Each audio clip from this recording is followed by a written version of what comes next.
The Christian Food Law. I am finding my faith and deepening it each and every day. This book is made up of all the knowledge on Christian food from the past to the present. And this is just all the stuff I have picked up. I am working to make my living from writings so that I can spend my time researching for my books, and one book I'm looking forward to writing is the next final food book after I have had the time to talk to Messianic Jews, Jewish people, and other Christian denominations. This book is inspired by years of my own research, verses from biblical writings like the books Deuteronomy and Leviticus, plus the passage from Romans chapter 1:4, 1-3. I am a firm believer in the old books. Although I feel it has gotten the food law wrong in that verse, I believe the loving godly undertone is the proper format. Love all and don't let your brothers and sisters fall. So this book is aimed at everyone. It is up to each person to figure out and decide what eating is proper for you. In this text, you will find the teaching of a food law followed by a few different Christians and some non-Christian groups, followers of the New Testament, followers of the Old Testament, and Jewish food law for the most part. No matter your beliefs, you should read through all the sections for the knowledge and to know why others do as they do. I genuinely hope this is of help to someone and clears up their misconception of Christian food law. Jesus was not a vegan nor a vegetarian. He was, at the very least, a pescatarian. After all, the way the disciples knew Jesus had come back to life was by him eating fish with them. His followers would have eaten what Jesus ate, so he wasn't a vegan. This is more proof for me. I believe the reason we don't hear about Jesus eating meat in the Bible is because, at the time Jesus lived, there was no shop on every corner or a delivery at the tap of a finger. The meat was far and few between. That's why my thoughts on this have always been twofold. It was a luxury for the rich, and Jesus was poor in pocket yet always the richest in life, so eating meat for him would have been a luxury. And all the other animals, mainly was animals sacrificed to other gods, so, of course, Jesus would have stayed well away from them. Jesus could have done anything and made any food in front of him appear, but like everything else, he chose not to do anything an average human couldn't do.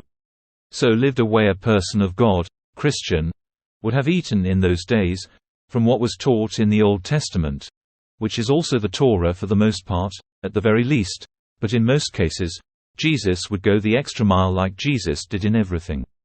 If you eat clean animals, then giving up meat is just a fast for God and is always loving in God's eyes. If you're not a New Testament follower, so let's dive into it and try to work it all out. The Jewish food law is much like the Old Testament food law, but with many other bits added for kosher eating and other things taken away or foregone. As the Jewish people know, the meaning of Torah is often restricted to signify the first 5 books of the Hebrew Bible, Old Testament, also called the Law, or the Pentateuch, in Christianity. These are the books traditionally ascribed to Moses, the recipient of the original revelation from God on Mount Sinai.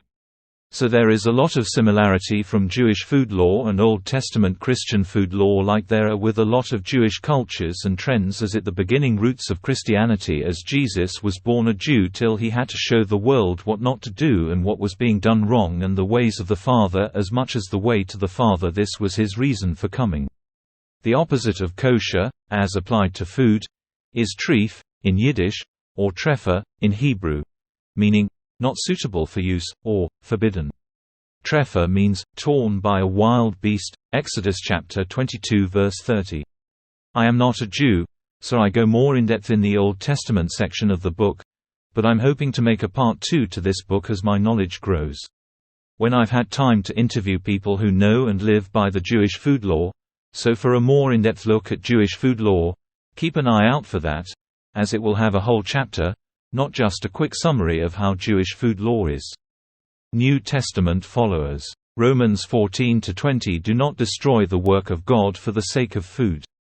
All food is clean, but it is wrong for a man to eat anything that causes someone else to stumble. Romans 14-3. The man who eats everything must not look down on him who does not, and the man who does not eat everything must not condemn the man who does, for God has accepted him. So with Peter's dream in Acts chapter 10 verses 9-16, in Peter's vision, Peter went up on the roof to pray, and while a meal was being prepared, he fell into a trance. He saw heaven opened and something like a large sheet being let down to earth by its four corners. It contained all kinds of four-footed animals, as well as reptiles and birds. Then a voice told him, "Get up, Peter. Kill and eat." "Surely not, Lord," Peter replied. "I have never eaten anything impure or unclean." The voice spoke to him a second time, "Do not call anything impure that God has made clean." This happened 3 times, and immediately the sheet was taken back to heaven. There is little to say to the New Testament followers. If everything is clean, then there is nothing they can't eat. If they do not judge, then they, like us, should live and let be, making sure that we stand with God by God whatever we eat, knowing it is for God to judge us, but seeking ourselves first beforehand to make sure we are on the right path, before God's judgment, so we always stay on track. I believe we should eat the way the old books teach, as I think this is what Jesus would have wanted, but I'm just coming into my most purest and most knowable state, so I am still discovering and learning the true ways of Christ.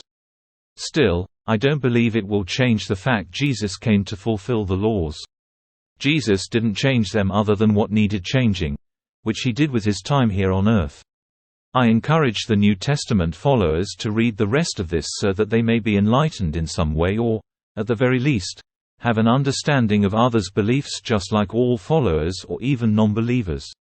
So that, just like Jesus wanted, we can respect one another and each other's beliefs even if they are not our own. Fasting. I can't explain how vital fasting for God is. It's so pleasing to Him and so beneficial to us. I have a whole book on fasting, so please keep an eye out for that. We should remember how pleased God is when we give up food, something He knows is so dear to us, but we should also fast from things that may not be a sin but we let control our lives so they become a sin. When you fast, let it be in private and let no one know unless you need to tell them for some reason. You don't want to waste someone's time cooking a meal if you are not going to eat it, or if someone offers you food and you do not want to seem rude, so you explain then thankfully decline. A sunset fast is where you only eat one meal after the sun has gone down and the sky is black, dark. Some like to do a Daniel fast at this time too, where you only eat veggies and fruits to add to their sunsets fast for God.